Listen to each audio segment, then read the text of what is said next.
सर्वप्रथम आजची ही पत्रकार परिषद घेण्याचं कारण म्हणजे आपल्या सगळ्यांना ठाऊक आहे की आपली पालखीचं प्रस्थान झालेलं आहे आणि अकलूज नगरीमध्ये येत्या 20 तारखेला रिंगण सोहळा पार पडणार आहे. त्यासाठी म्हणून आपल्या अकलूज नगर परिषदेच्या माध्यमातून आम्ही अकलूज नगरीतली जी काही प्रलंबित विकास कामं असतील ती संपवण्याच्या दृष्टीने सर्वप्रथम प्रयत्न केलेला आहे. त्याचबरोबर शासनाकडे आम्ही ह्या अकलूजच्या मुक्कामासाठी निधीची मागणी केली होती, ती देखील आम्हाला वर्ग झालेला आहे.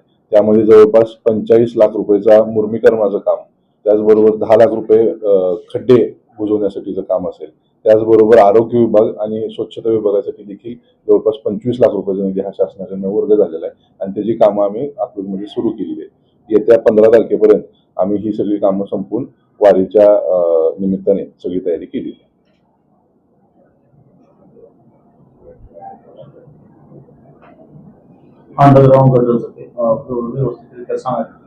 आता आपण जर बघितलं तर अकलूज नगरीमध्ये 3 प्रमुख योजनेचं काम चालू आहे. त्यामध्ये मग अकलूज मध्ये पाणी पुरवठा योजना अमृत 2.0 याचं काम चालू आहे. त्यामध्ये आपल्याला जर आपण बघितलं तर 150 किलोमीटरची वितरिका साधारणतः संपूर्ण अकलूज नगरीमध्ये आहे. पैकी 90 किलोमीटरचं वितरिकेचं काम हे पूर्ण झालेलं आहे. ह्या योजनेमध्ये जवळपास 5% देखील समावेश आहे. मग त्यामध्ये शिवकीर्तीनगर असेल, पंचवटी असेल, विद्यानगर असेल, बुळवेनगर असेल, राऊतनगर असेल, ह्या 5 टाक्यांपैकी 2 टाक्यांचं काम पूर्ण झालेलं आहे. उर्वरित 3 टाक्यांचं काम देखील पूर्वपथावर आहे. लवकरात लवकर ह्या अकलूज मधल्या पाणी पुरवठ्याची कामं आम्ही संपवण्याच्या दृष्टीने काम करतोय.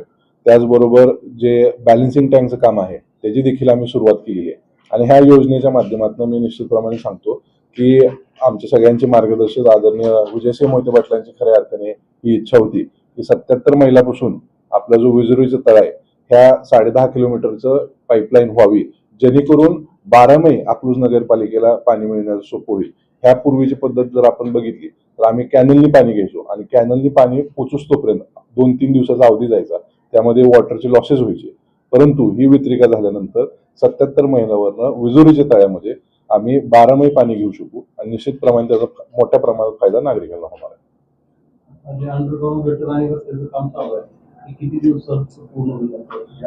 आता जर आपण बघितलं तर दोन्ही योजना म्हणजे वॉटर सप्लायची योजना आणि अंडरग्राऊंड योजना त्या दोन्ही 50%च्या पुढे गेलेले आहेत म्हणजे कम्प्लिशनच्या दृष्टीने. आता आम्ही आमचा प्रयत्न राहणार आहे की पुढच्या वर्षी 2027 पर्यंत आम्ही ही सगळी कामं संपवण्याच्या दृष्टीने नियोजन असलेलं आहे. नाही, आत्ताच्या ह्या योजनेमध्ये मीटरचा समावेश नाही, परंतु निश्चितप्रमाणे नगरपालिकेच्या माध्यमातून आम्हाला अकलूज मधल्या 12,000 जो उमरा अकलूजचा आहे त्या सगळ्या कनेक्शन्सला आम्हाला मीटर लावायचा आहे उद्या भविष्यात. त्यासाठी आम्ही नगरपालिकेच्या माध्यमातून प्रयत्न करणार आहोत. साधारणतः त्याला देखील आम्हाला 8 ते 10 कोटीची गरज लागणार आहे. निश्चितप्रमाणे आम्ही शासनाकडे त्यासाठी पाठपुरावा करू.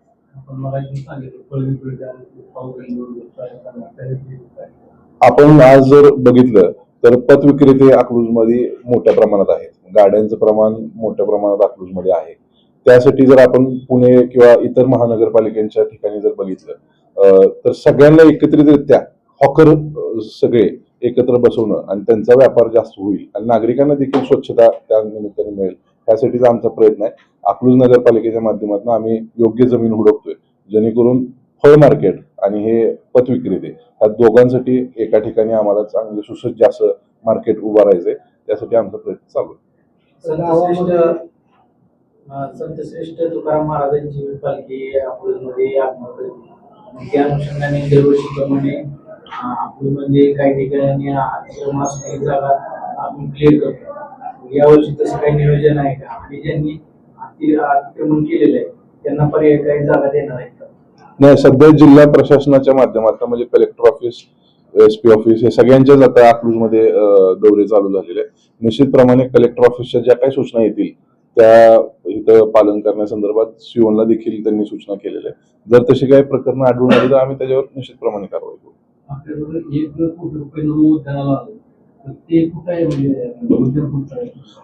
आपण जर बघितलं तर सगळ्याच भारतातल्या नगर परिषदेला नमो उद्यानसाठी पैसे आलेले आहेत. आपण अकलूजमध्ये नमो उद्यानचं जे प्रक्रिया आहे ती विजयसिंह क्रीडा संकुल येथे राबवतोय आणि अतिशय सुसज्ज असं उद्यान आपण क्रीडा संकुलला उभारतोय. त्याचं काम देखील पूर्वपथावर आहे. पुढच्या महिन्यामध्ये आपण त्याचं उद्घाटन घेतोय आणि मला आवर्जून सांगू इच्छितो की महाराष्ट्रात सर्वप्रथम नमो उद्यानाचं काम अकलूज नगरीमध्ये पूर्ण होतंय. अद्याप कामं देखील सुरुवात झालेली नाहीत काही ठिकाणी. आपलं काम संपून आपण पुढच्या महिन्यात त्याचं लोकार्पण सोहळा घेतोय. जसं स्ट्रीट लाईट केबल मुक्त झाल्या, वायर मुक्त झाल्या, तसं शहरातल्या इतर ज्या रोडच्या लाईट आहेत त्या अंडरग्राऊंड नसतात. सध्या स्थितीला आपण जर बघितलं तर विजयसिंह मोहिते पाटील क्रीडा संकुल पासून आपल्या महावीर स्तंभाकडे जाणारा रस्ता आहे, ह्या रस्त्याचं काम चालू आहे आणि तो रस्ता आता आपण 60 फुटी करतोय आणि त्यामध्ये जे काही लाईटचे पोल येत आहेत हे सगळे पोल आपण अंडरग्राऊंड करणार आहोत. म्हणजे जे नवीन योजनेत काही रस्ते आहेत ह्या 3-4 रस्त्यांपैकी आपण काही रस्ते आता सुरुवातीला अंडरग्राऊंड करतोय, परंतु भविष्यामध्ये जशी नदी उपलब्ध होईल आपल्याला ह्या सगळ्याच पोल्सचं लाईन आपल्याला अंडरग्राऊंड करून घ्यायच्या. आता पालखी अकलूज शहरामध्ये सोलापूर जिल्ह्यात दाखल होती. मी मागील 2 दिवसापूर्वी एक बातमी लावली होती की शेजारीच असणार आहे सराटीच्या पुढे म्हणजे आपल्या हद्दीत असणारी मोठी विहीर तिथं उघडली, त्याला संरक्षण कठडे नाही, तर त्यासाठी काय नगर परिषदचे आहेत उपाययोजना काय करणार आहे? नाही, नगरपालिकेच्या माध्यमातून नाही, परंतु खासदार धैर्यशील भैया मोहिते पाटील साहेबांच्या माध्यमातून आम्ही नॅशनल हायवेला ही धोकादायक स्थिती आहे आणि ह्याच्यावर लवकरात लवकर कामकाज करावं या संदर्भात आम्ही NHAI ला सूचना दिलेल्या आहेत. परिसरात एवढी रस्त्याची कामं चालू आहे, परंतु ठेकेदार असेल तेव्हा नगर परिषदेमार्फत नियोजन नसलेली तक्रार करतोय. नेमकी चूक ठेकेदार आहे का नगर परिषद? नाही, आपण जर पाहिलं तर ह्या तक्रारी कधी आल्या किंवा अशा प्रकारचं मत व्यक्त कधी केलं गेलं तर अकलूज मधल्या महर्षी चौकाचं जेव्हा काम चालू झालं त्यावेळेस निश्चितप्रमाणे एक गोंधळाची स्थिती अकलूजमध्ये निर्माण झाली होती, कारण लोकांना ती सवय पडली नव्हती किंवा माहित नव्हतं की हे काम चालू झालंय किती दिवसात संपवणार होतो. आपण जर बघितलं तर ते काम तेव्हाच आपल्याला नगरपालिकेला करावं लागत होतं. त्याचं कारण असं की शाळा चालू होणार होत्या, पुढे वारीचं हे काम आहे, आता आपण बघतोय 20 तारखेला अकलूजमध्ये येते, त्यापूर्वी आपण महर्षी चौकाचं काम संपूर्णपणे संपवतोय आणि महर्षी चौकाच्या सुशोभीकरणासाठी आपण जवळपास 2 कोटी रुपयाचा निधी आणलेला. मग त्यामध्ये त्या संपूर्ण चौकाचं एक्सपान्शन असेल, खालचा रस्ता सगळा आपण सिमेंटीकरणाचा केलेला आहे, त्याचबरोबर जवळपास 70 लाख रुपयाचा एक स्तंभ आपण ह्या महर्षी चौकात उभारतोय. त्याचा देखील लोकार्पण सोहळा आपण पुढच्या महिन्यात घेणार आहोत. आता काही प्रमाणात नागरिकांना अडचण जरी झाली असली तरी आज आपण बघतोय की वातावरण किंवा अकलूजमधलं सगळं ट्रॅफिकचे सुविधा म्हणजे जी अडचण होती ती कुठेतरी संपलेली आहे आणि निश्चितप्रमाणे चौकाचं काम देखील येत्या 2-3 दिवसात संपतंय, त्यामुळे भविष्यात ही अडचण राहणार नाही. अकलूजमध्ये ओढ्याचं रुंदीकरण चालू आहे, काय म्हणतात सुशोभीकरण होतंय, नक्की काय होणार आहे? अकलूजकरांमध्ये संभ्रम आहे की या ठिकाणी बारामतीला जसे प्रकारे डेव्हलप झालेलं आहे तसं इथं देखील ते ओढ्या होणार आहे का, फुटपाथ तसं होणार आहे का? आपण जर बघितलं तर महाजन आपण महाराणा प्रतापसिंह चौक ते गांधी चौक हा जो ओढा आहे ह्या ओढ्यासाठी आपण नमामि चंद्रभागेतून जवळपास 70 लाख रुपयाचा निधी आणला आणि त्या ओढ्याला आपण पिचिंग करून घेतलेलं आहे. दगडी पिचिंग दोन्ही बाजूने केलेलं आहे, वृक्षारोपणाचा कार्यक्रम घेतलेला आहे, जिथं रस्ता जातोय त्या रस्त्याच्या साईडला फुटपाथ देखील घेतलेला आहे, म्हणजे तिथलं सुशोभीकरणाचं काम आपण केलंय. त्या ओढ्याचं काम आता सध्या पूर्ण झालेलं आहे, परंतु जो प्रतापसिंह चौकापासून खाली मसूदमळा आणि अकलाई मंदिराकडे जाणारा ओढा आहे ह्या ओढ्यासाठी आम्ही एक DPR बनवलेला आहे. त्यासाठी जवळपास आम्हाला 6.5 कोटी रुपयाची गरज आहे. म्हणजे जसं आपण सांगितलं की त्यामुळे ओढ्याचं सुशोभीकरण असेल, बाजूला वॉकिंग ट्रॅक असेल, उद्यान असेल, अशा प्रकारचे त्यात DPR मध्ये उल्लेख आहे, परंतु अद्याप ते आम्हाला मंजुरी मिळालेली नाही. आम्ही त्याकडे शासनासाठी प्रयत्न करतोय की आम्हाला लवकरात लवकर तो निधी मिळावा, परंतु भविष्यात हे काम होणार आहे. आता सध्या जे ओढ्याचं काम चालू आहे ते अंडरग्राऊंड ड्रेनेजचं जे डिस्ट्रीब्युशन लाईन आहे ती ओढ्याच्या साईडनी आपल्याला अकलाई मंदिरापर्यंत न्यायची आणि तिथून आपल्याला STP ला न्यायची आहे, म्हणजे सिवेज ट्रीटमेंट प्लांट. हे सगळं जे सांडपाणी आहे त्या माध्यमातून गावातून गोळा केलं जाईल, हे STP प्लांटला नेलं जाईल, त्याच्यावर प्रक्रिया केली जाईल आणि त्याच्यानंतर ते नदीमध्ये सोडलं जाईल. आपल्याकडे पावसाचं प्रमाण जरी कमी असलं तरी पावसाळ्याच्या दृष्टीने नगर परिषदेची तयारी कशी करतो?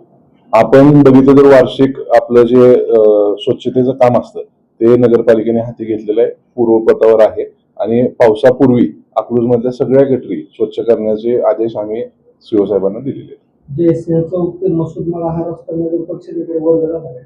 आताच झालेला आहे तो. पूर्वी MSRDCने त्याच्यावर खरं लातूर म्हसवड हायवे जो होता त्या माध्यमातून ते काम होणं अपेक्षित होतं, त्याची मालकी ही PWD खात्याची होती.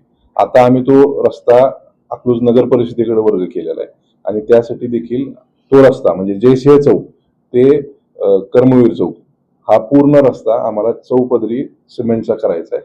त्यासाठी देखील आम्ही शासनाकडे मागणी केलेली आहे. लवकरात लवकर तो प्रश्न देखील मार्गी लागेल. अंडरग्राउंड गटारीसाठी रस्ते उकरले, पावसाळा सुरू होतोय, त्या दृष्टीने काय उपाययोजना? आता जर आपण बघितलं तर ह्या तिन्ही योजनेमधनं रिस्टोरेशन करून देणं हे कॉन्ट्रॅक्टरला बंधनकारक आहे काही प्रमाणात. मग त्या रस्त्यांची कामं आम्ही सुरू केलेली आहे. मग त्यामध्ये सुजयनगर असेल, राऊतनगरचा काही परिसर असेल, विद्यानगर असेल, पटेल कॉलनी असेल, इथली रस्ते आम्ही संपवलेले आहेत. परंतु जे रस्ते राहिलेले आहेत आणि किंवा तिथलं काम अजून बाकी आहे तशा ठिकाणी देखील मोटरेबल करून देणं हे कॉन्ट्रॅक्टरने बंधनकारक आहे आणि तशा प्रकारची सूचना दिलेल्या आहेत. जर तिथलं काम पूर्ण झालं नसेल तरी तिथं मुरुम टाकून मोटरेबल करून देणं हे आम्ही कॉन्ट्रॅक्टरला सूचना केली आहे. बऱ्याच ठिकाणी अंडरग्राऊंडची गटरचं काम झालंय, मात्र साईडचे जे चेंबर असतात ते अद्यापपर्यंत झालेले नाही. मात्र मुरुम तर उकरून सांगत नाही, तसे काही ठिकाणी आढळलेले आहेत. कॉन्ट्रॅक्टरना आम्ही सूचना केलेल्या आहेत. लवकरात लवकर ते काम संपून रस्ता ताब्यात देणं म्हणजे सगळ्यात पहिल्यांदा की हे दोन्ही लाईन गेल्यात का, वॉटर सप्लाय, अंडरग्राऊंड ड्रेनेज आणि त्याच्यानंतर साईड चेंबर जर झाले असतील तर तिथं पाठोपाठ आम्ही सिमेंटचे रस्ते करून देण्याची भूमिका घेतलेली आहे. आपण बघतोय की अकलूज मधल्या बऱ्याचशा प्रभागांमध्ये ही कामं चालू झाली. म्हणजे एकंदरीत अकलूजकरांनी आतापर्यंत नगर परिषद व्हावी म्हणून बरीचशी उपोषणं केली म्हणतात. याचं काहीतरी त्यांच्या डोळ्यामध्ये होतं की नगर परिषद झाल्यानंतर अकलूजचा खरंच विकास होईल. आता नगर परिषद झाली, बऱ्यापैकी विकास कामं चालू आहेत, तर अकलूजकरांना तुम्ही काय आवाहन करू इच्छिता की तुमच्या स्वप्नातली नगर परिषद, तुमच्या स्वप्नातलं अकलूज हे साकार होऊ शकतं का? 101% का आपण जर बघितलं तर आज अकलूज ग्रामपंचायत असताना मी तेव्हा देखील ग्रामपंचायतीचे सरपंच होतो. त्या काळी वार्षिक आपल्याला किती पैसे यायचे किंवा आपण किती विकास कामं करू शकत होतो. आज आदरणीय मोठेदादांच्या, रणजितदादांच्या, भैयासाहेबांच्या मार्गदर्शनाखाली आज आपल्या गावामध्ये जवळपास 539 कोटींची कामं चालू आहेत. एवढ्या मोठ्या प्रमाणात हा निधी येऊ शकला तर ते केवळ आपल्या नेतृत्वामुळे आणि आपल्या गावाची नगर परिषद आपण केली त्यामुळे हा एवढ्या मोठ्या प्रमाणात निधी आलेला आहे. आणि आपण पुढच्या वर्षभरामध्ये बघाल की अकलूजचा काय पलट आपल्याला बघायला मिळेल. बाबा, अकलूज वाढत असताना, अकलूज बदलत असताना पाठीमागं माझ्या आमदार रणजितसिंह मोहिते पाटील यांनी सर्व विभागांची मिटिंग घेतली होती. अकलूज मध्ये प्रामुख्याने चौकामध्ये रहदारीचा आणि वाहतुकाचा तो गंभीर प्रश्न आहे. आजही तो मिटताना दिसत नाही. नगरपंचायतच्या मार्फत किंवा प्रशासनामार्फत आपण काय त्यामध्ये बदल करणार आहे? नाही, आपण बघितलं असेल तर आदरणीय रणजितदादांच्या माध्यमातून आपण अकलूजच्या सगळ्याच नागरिकांबरोबर एक वाहतुकी संदर्भातली बैठक घेतली. मग त्यामध्ये पोलीस प्रशासन असेल, आरटीओ प्रशासन असेल, स्थानिक स्वराज्य संस्था म्हणजे नगरपालिकेचे सगळे अधिकारी असतील हे उपस्थित होते. आणि त्यामध्ये आपल्या सगळ्यांची चर्चा अशी झाली की उद्या हा प्रश्न गंभीर होणार आहे. आपलं गाव वाढतंय आणि आपल्या गावाची काळजी ही आपण घेतली पाहिजे. त्यामुळे आपण स्वतःला नियम लागू केले पाहिजे. परंतु त्याच्यानंतर आपण ती चर्चा जरी झाली असली, आम्हाला अकलूज मधले काही रस्ते म्हणजे महर्षी चौक ते सद्भाव चौक, महावीर स्तंभ ते नवीन स्टँडकडे येणारा जो रस्ता आहे, हे रस्ते आम्हाला काही वन वे करायचे, काही ठिकाणी नो पार्किंग झोन्स करायचे, काही ठिकाणी P1 P2 म्हणजे ऑल्टरनेट डे पार्किंग अशा प्रकारची सुविधा करायची. त्या संदर्भात आमची आणि PIO बळे साहेबांची चर्चा झालेली आहे. परंतु आता जी रस्त्याची कामं अकलूज नगरीमध्ये चालू आहे त्याच्यामुळे वाहतूक आधीच विस्कळीत होती. आधी ह्या रस्त्यांची कामं संपवावी आणि त्याच्यानंतर हे आपल्याला प्रसिद्धीकरण करावं लागतं. SP साहेबांची मंजुरी घ्यावी लागते, प्रसिद्धीकरण करावं लागतं, सूचना हरकती लोकांच्या घेऊन त्याच्यावर मग अंमलबजावणी केली. आता अकलूज शहरामध्ये जे रस्त्याची कामं जी विकासाची चालू आहे त्याचं स्टेटस काय? आता पालखी येण्याच्या मार्गावर त्याच्या पूर्वतयारी कशी? जे रस्ते अकलूज नगरपालिकेने करायला घेतलेले होते ते सगळे रस्ते आम्ही DLC करून देण्याचे म्हणजे PQC च्या आधीचा जो लेअर आहे DLC करून देण्यासंदर्भात कॉन्ट्रॅक्टरना सूचना दिलेल्या आहेत. त्यामुळे पालखी येण्याआधी कुठलाही रस्ता DLC न करता राहणार नाही. म्हणजे पक्का रस्ताच राहील, फक्त त्याच्यावर शेवटचा जो थर आहे तो राहणार नाही. अशा प्रकारची सूचना आम्ही नगरपालिकेने 7 महिन्यांपासून आपल्या शहरातले CCTV बंद नाही चालू झाले. मी परवाच त्याचा आढावा घेतला भानुश साहेबांकडनं. काही लाईन्स अकलूज मधल्या खराब झाल्या होत्या, काम करताना काही ठिकाणी फुटफूट झाली होती. त्याचं दुरुस्ती करून आम्ही आता कॅमेरे चालू केलेले आहेत. परंतु अकलूज नगर परिषदेचा एक DVR हा पोलीस प्रशासनाच्या माध्यमातून कोर्टात जमा केलेला आहे. तो अद्याप आम्हाला मिळालेला नाही. तो रिलीज झाल्याशिवाय हे सगळं काम चालू होत नाही. परंतु आम्ही त्यासाठी थांबलो नाही. नवीन DVR ची ऑर्डर दिलेली आहे आणि तो एक DVR साधारणतः 3-4 लाखाचा असतो.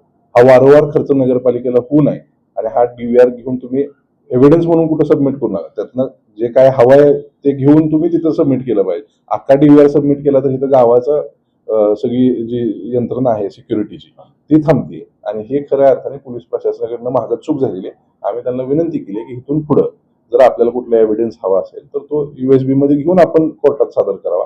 अख्खी मशीनच जर सादर केली तिथे तर हा सगळी सिक्युरिटीचं लॅप्स त्यामध्ये दिसेल. वारंवार एक प्रश्न फक्त सतवतोय की अकलूजमध्ये असणारे जे सिग्नल होते ते बंद स्थितीत चालू कधी होणार ते सगळ्याच विचारलं. आमचा देखील तोच प्रश्न राहणार आहे की ते नक्की चालू कधी नाही, आम्ही आता मागच्या महिन्याच्या मीटिंग मध्ये देखील नवीन सिग्नल बसवण्यासंदर्भात देखील ठराव घेतलेला आहे. परंतु अकलूज नगरपालिका ही स्थानिक स्वराज्य संस्था म्हणून केवळ सुविधा उपलब्ध करून देऊ शकते. सिग्नलची जर आवश्यकता पोलीस प्रशासनाला भासली तर आम्ही ती उपलब्ध करून देऊ शकतो.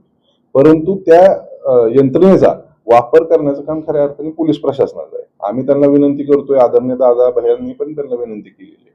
त्यांच्याकडे काही मॅन पॉवरचं कमतरता भासते.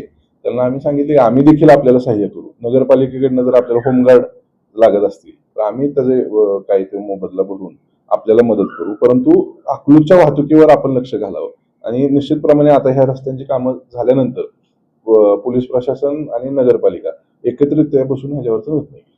बायपासची तुम्ही परवा पाहणी केली, नेमकं काम काय आहे ते सुशोभीकरण नेमकं काय होणार?